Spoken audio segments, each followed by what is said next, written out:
Il fut un temps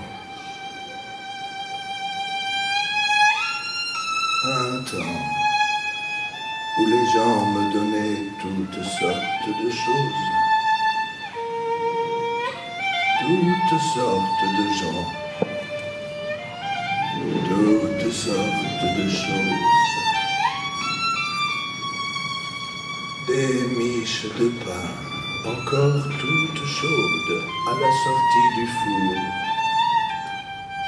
des biscuits moelleux saupoudrés de sucre glace et des trognons de pommes et des boîtes d'allumettes grillées, des fleurs jaunes et des paquets en papier craft retenus par de la ficelle et des couvertures et des tasses, des bouilloires, des souliers d'enfants et des plats ébréchés, des bocaux de cendres et de la pluie. Quelqu'un m'a donné la pluie. Un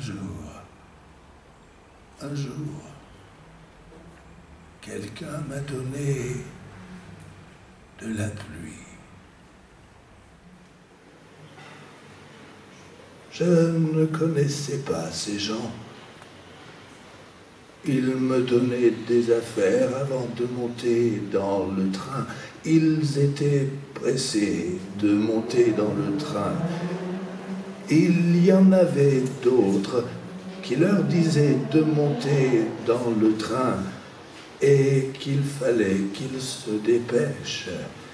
Fallait qu'ils se dépêchent de monter à bord du train. Le train était tellement bondé, tellement bondé que je ne savais pas comment tout le monde allait entrer. Ils entraient tous, pourtant. Je ne sais pas comment ils entraient tous dans le train, et je ne saurai jamais comment ils faisaient. Ils le faisaient, et puis c'est tout. Et puis les portes du train se refermaient, et le train partait.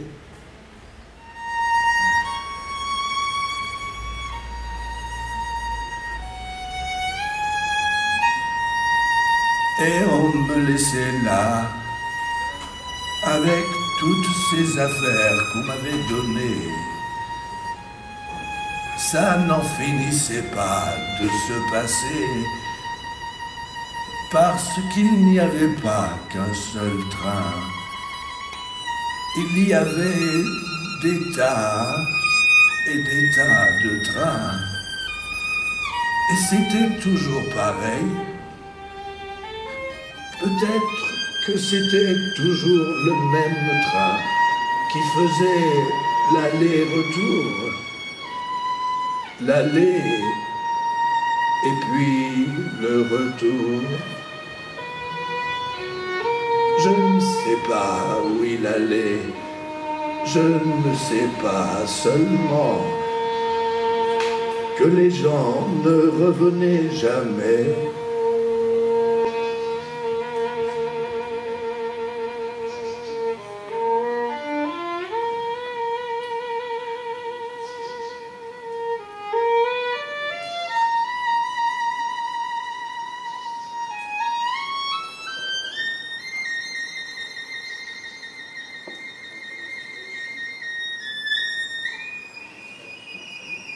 C'était il y a longtemps, mais c'est très clair dans mon souvenir.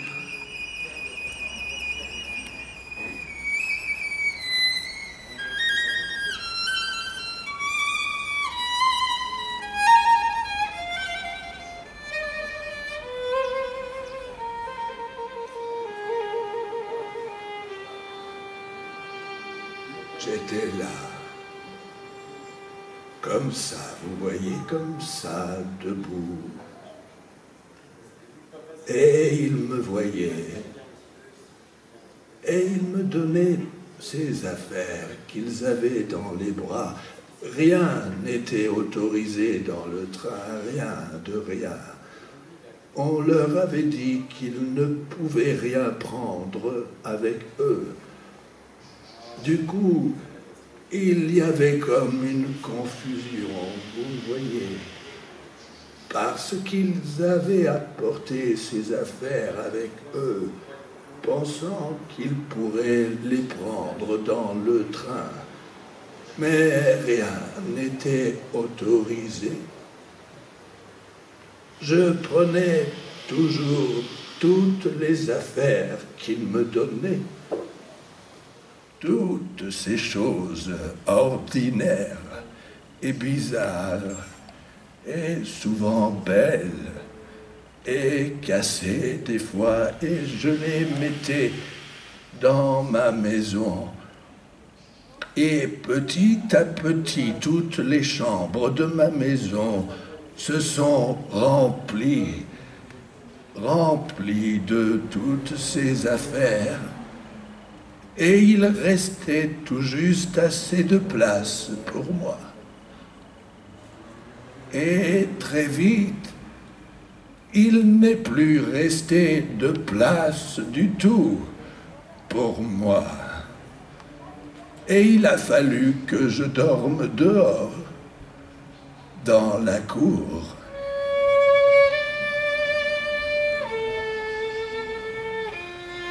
Je ne sais pas combien de temps ça a duré. Ça a duré et duré et duré.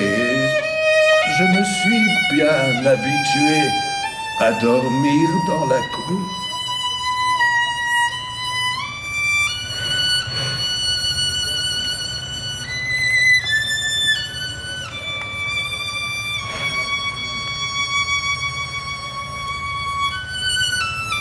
J'aimais assez ça.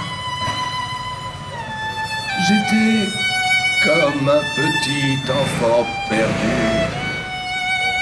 Un petit enfant perdu dans les bois comme Adam et Ève. Mais sans Adam, il n'y a jamais eu d'Adam, pas pour moi, jamais. Et je m'y suis habitué à force.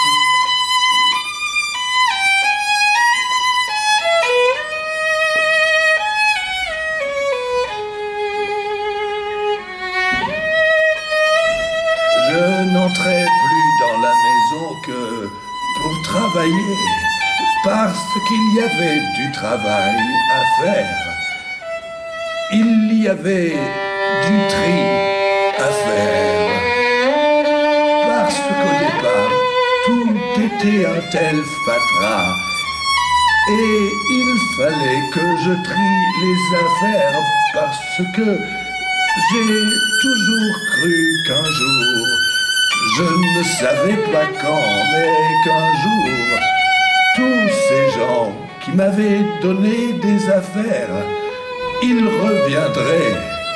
Ils rentreraient chez eux et ils voudraient récupérer toutes leurs affaires. Et je me disais que j'avais intérêt à trier tout ça pour qu'ils puissent réclamer leurs affaires sans avoir à chambouler toute la maison pour retrouver une paire de lunettes cerclées d'argent ou un certain petit paquet de linge propre ou une paire bien précise de brodequins d'enfants.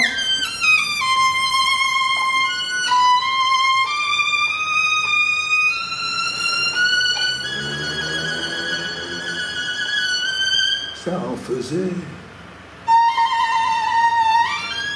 du tri. Ça en faisait du tri à faire.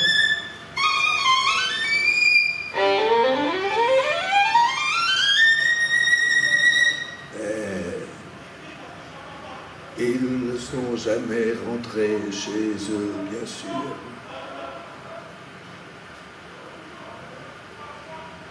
Ils ne sont jamais rentrés chez eux.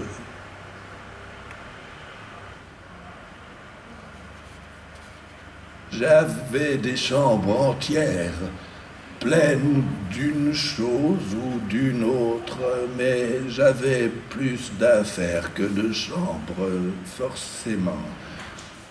Du coup, il a fallu que je divise certaines des chambres.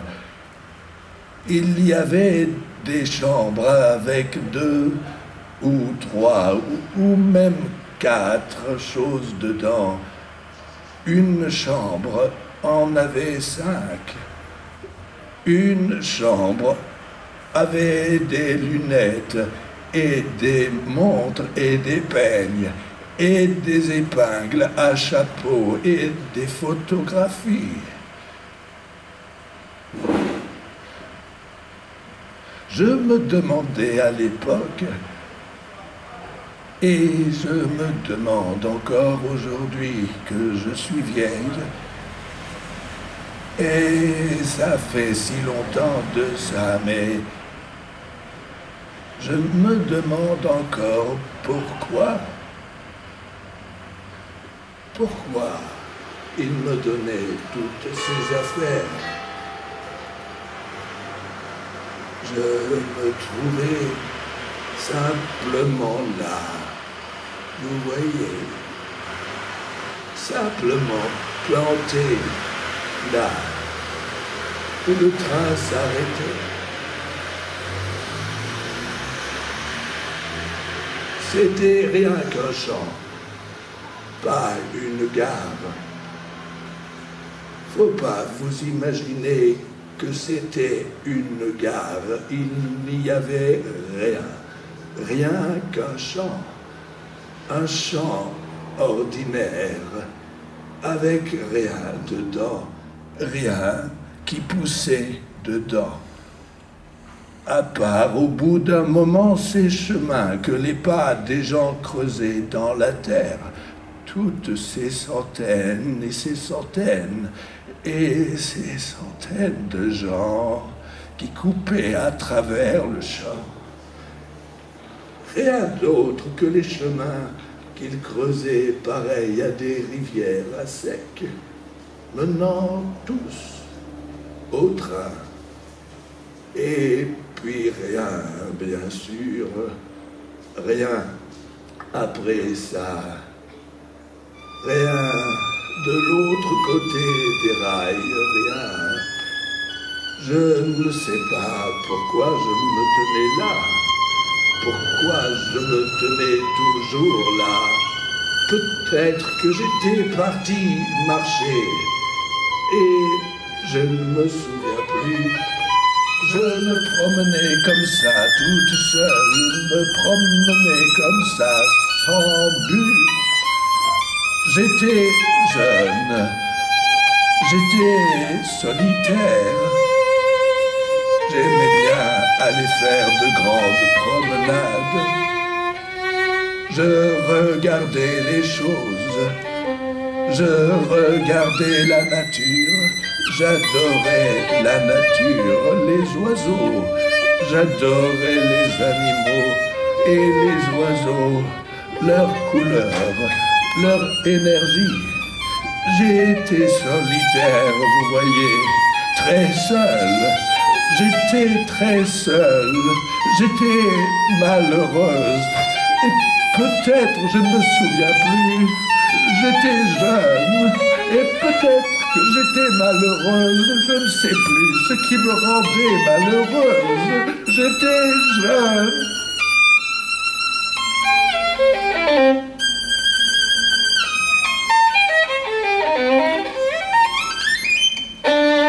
Et peut-être que c'était rien d'autre que ça. J'étais jeune et seul. Et je partais faire de grandes promenades. Et je me retrouvais dans des champs déserts. Mais je me trouvais toujours là quand le train s'arrêtait. et ces longues files de gens qu'on mettait dans le train. Ils défilaient devant moi et ils me donnaient des affaires. Ils les empilaient autour de moi quand je ne pouvais plus les prendre dans mes bras. Ils les empilaient autour de moi, comme si j'étais là fait exprès pour cela, comme si j'étais faite pour ça.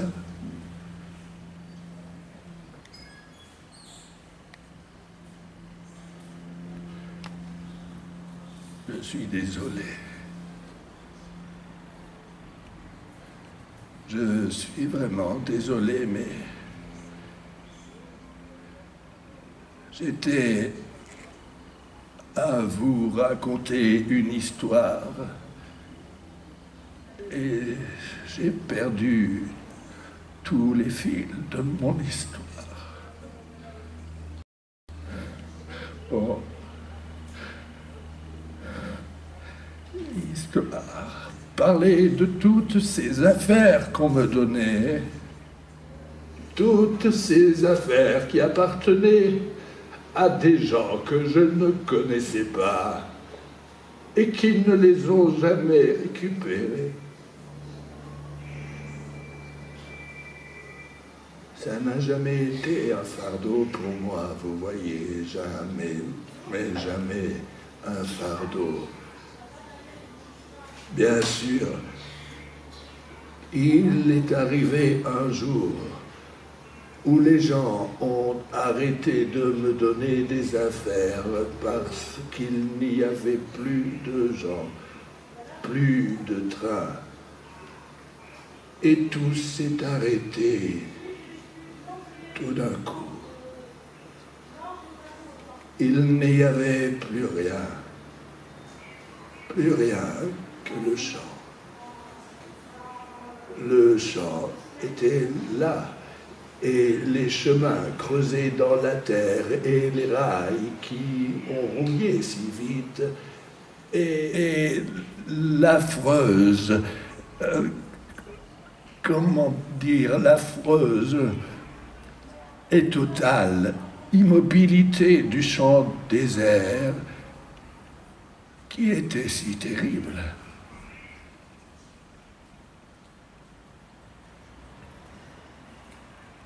Et j'ai tout gardé. Exactement comme c'était. Et j'ai essayé de garder les affaires en ordre.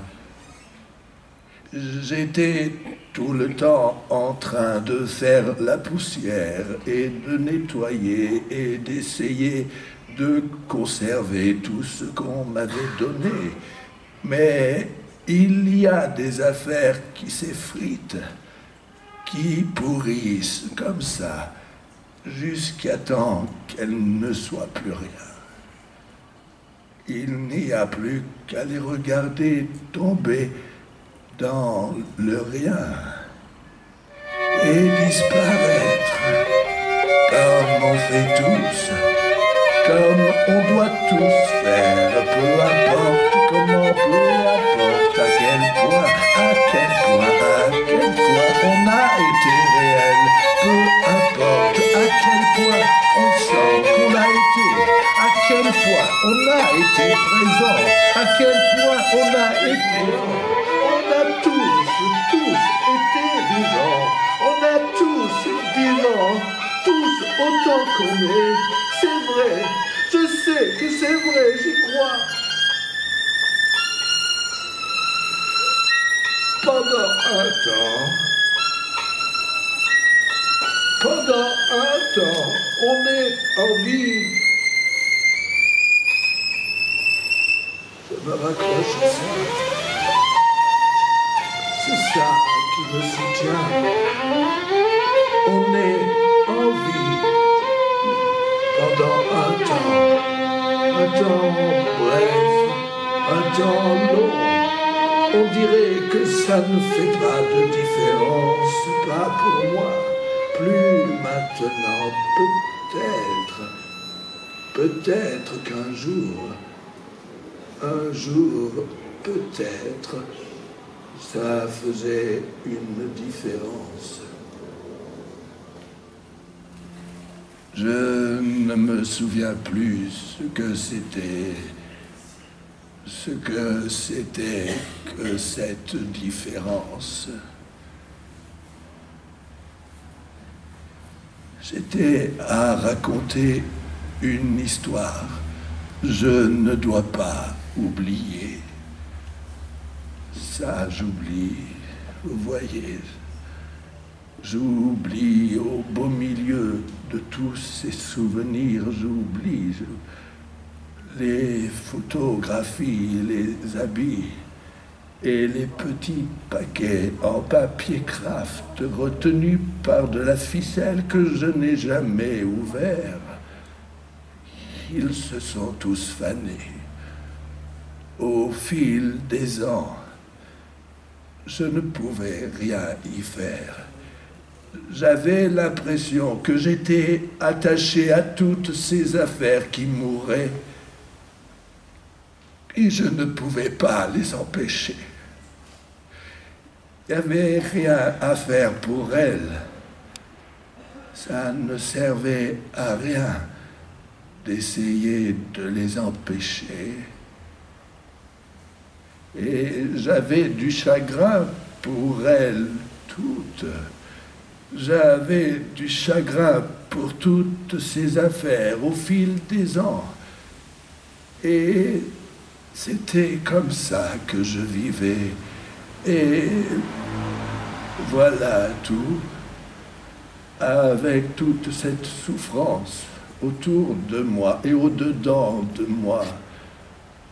Et des fois, je ne pouvais plus le supporter, voilà. Je ne pouvais plus. Et je partais faire de grandes promenades, exactement comme je faisais quand j'étais jeune, mais pas aussi loin, bien sûr, loin d'aller aussi loin, et jamais en coupant par le champ. Je n'ai jamais remis les pieds dans le champ. J'ai arrêté d'y aller. J'ai arrêté de le regarder. Je ne l'ai même plus jamais longé. Je prenais un autre chemin, un tout autre chemin, parce que voilà, je ne pouvais plus le supporter, vous voyez. Je ne tolérais plus de le revoir, ce qui était honteux de ma part, j'imagine. J'ai souvent pensé que c'était honteux de ma part, d'une manière ou d'une autre, mais voilà, je ne pouvais pas. Je ne pouvais pas.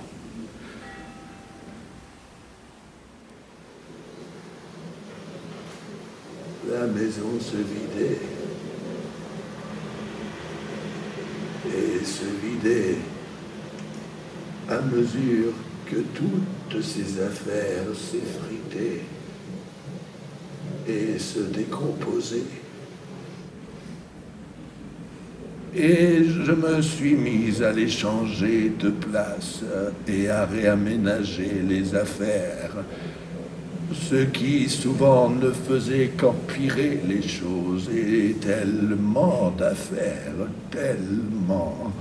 tellement d'affaires se décomposaient comme ça entre mes mains, quand je les prenais, tombaient totalement en poussière, comme ça. Il n'en restait presque plus rien.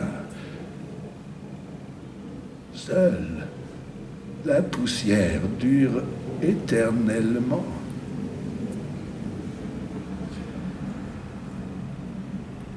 Après un bon bout de temps, une chambre entière s'est retrouvée vide. Et je pouvais réintégrer la maison. Mais Je ne l'ai pas réintégré. Je suis resté dehors, dans la cour. Je m'y étais tellement habitué, vous voyez, et on aurait dit que la maison n'était plus à moi. Elle appartenait à toutes les affaires qui mouraient dedans. Elle appartenait à ces gens qui m'avaient donné toutes ces affaires. Ces gens que je n'ai jamais connus et dont je savais que je ne les reverrais jamais.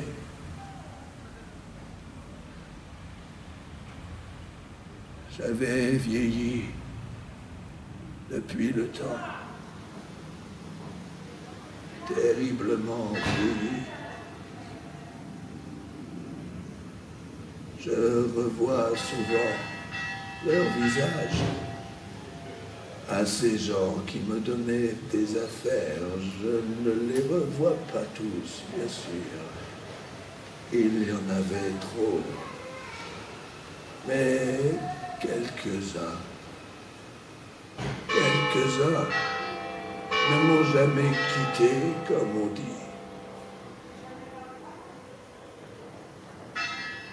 Je n'en ai plus pour longtemps maintenant. Tout ce que je peux faire, c'est me souvenir. C'est ça qui m'arrive maintenant. Je me souviens.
Et un homme, tous les deux bruns comme des gitans.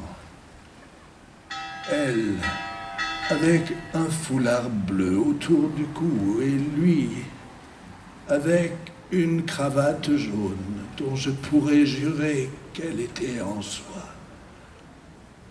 Ils étaient jeunes, dans les 20 ans, bras dessus, bras dessous. Une petite boîte en fer avec des pièces dedans.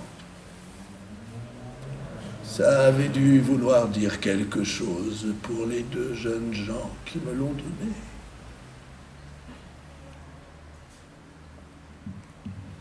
Et un jeune homme, maigre, coiffé d'une casquette qui lui mangeait le visage. Ses yeux verts, ses lèvres pleines, m'a donné son mouchoir blanc. Et une femme, sous un voile noir, un voile de deuil, ses lèvres si rouges, une broche. Elle m'a donné une broche en écaille de tortue. Elle s'est retournée pour me regarder en s'éloignant. Et un petit garçon,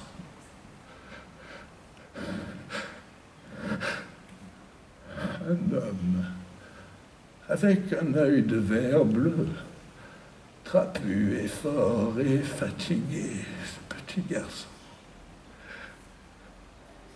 Tout courbé, tout voûté, arrondi comme un point d'interrogation.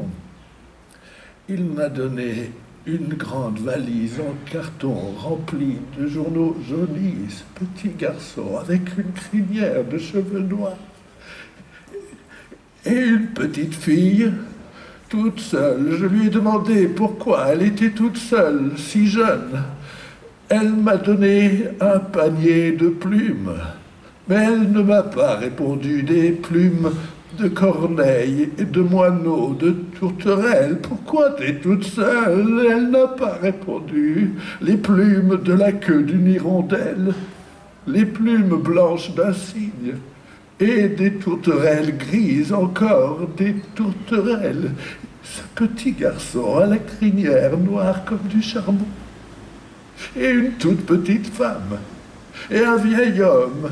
Un musicien m'a donné un étui à violon vide, et un homme avec 3 cuillères en argent, et une femme avec une bouche triste, et un jeune homme avec une main mutilée. Et tous, ils m'ont donné des enfers qui remplissaient ma maison.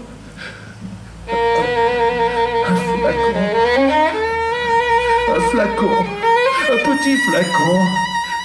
Ce petit garçon avec une crinière de cheveux noirs comme du charbon m'a donné un flacon, un petit flacon, un vieux petit flacon de pharmacie avec une étiquette déchirée et une boule de papier en guise de bouchon. C'est la pluie, il a dit. La pluie tombée du toit de ma maison. Mais elle est où ta maison? Je lui ai demandé. Il a pointé du doigt. Il a pointé du doigt et il a dit « Tout là-bas ».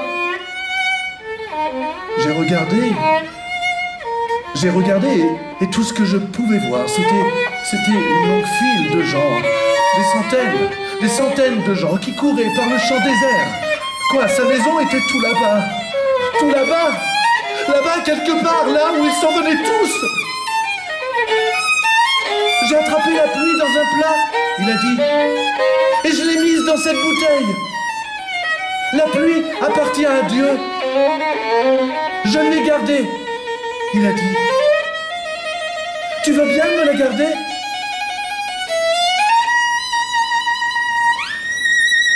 Oui, j'ai dit. Oui, je vais te la garder. Jusqu'à ce que je revienne. Il a dit.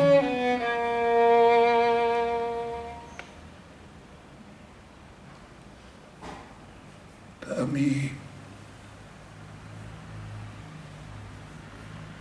les choses qui tombaient en morceaux dans le rien, au fil de ces longues années,